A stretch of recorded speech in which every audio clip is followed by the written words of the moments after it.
Good evening. I'm J.R. Strauss, and this is Boston Newsnet.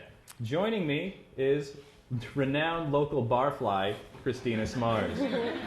Welcome, Kristina. Kiss me, I'm Irish! I'm not Irish. And now on to more pressing news. Pressing. An accused drunk driver in Waltham allegedly crashed his pickup into the police station during local roll call. No shame in that, huh? He knows what I'm talking about. Okay. Police say Angel Hernandez smashed through the rear door of the station late Monday night. The crash scattered glass and debris in a hallway just off the room where the police were having a meeting at the start of their shift. Nothing on that one? That's sad. Hernandez, an employee of the Waltham Water Department, has 3 previous convictions for operating under the influence. Despite the accident, Hernandez remains the best driver in Waltham. I like to vote for things.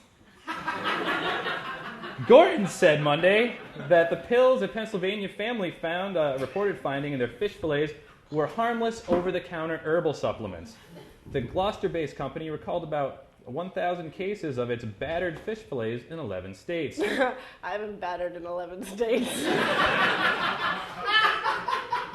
Tracy Rowan, a Pennsylvania resident, called police February 24th to report both she and her 9-year-old daughter discovered the pills in their mouths as they ate dinner. So I found stuff in my mouth all the time. They were examined at a local hospital but were not sickened, or at least no sicker than one would expect after eating Gorton's battered fish fillets. Oh, you know it's the best on a Sunday morning when you're really hungover and you find the fish fries in the freezer with some blueberry yogurt. The Indian that's long been the Nauset School District's mascot has been removed. I was removed from an Indian restaurant once. But the board at the Cape Cod School District has decided to preserve the name the Nauset Warriors. Nauset. The vote came after a member of the board in residence expressed concern that the mascot was offensive. Some residents said the mascot should be preserved, though, calling it a longtime source of local pride. It's worth noting that one group in particular, Cape Cod's Native Americans, consider the mascot to represent a legacy of repression, dishonesty, and murder. Tatanka, that means bull. At least they would if the Pilgrims hadn't all killed them. You know, I never bought that the Pilgrims actually saw that rock from the water. That's a Holliston resident little Michael Smagel, Don't. 42, was arrested last week for allegedly threatening to bomb a Los Angeles airport. I've been bombed in the airport. The plan was outlined in a handwritten letter that mentioned the actress Jodie Foster. Like a tie in the wind. Check a pie. Check a pie. The case immediately evoked memories of the notorious episode more than 2 decades ago when Foster was stalked by John Hinckley Jr., the deranged fan who attempted to assassinate President Reagan in 1981.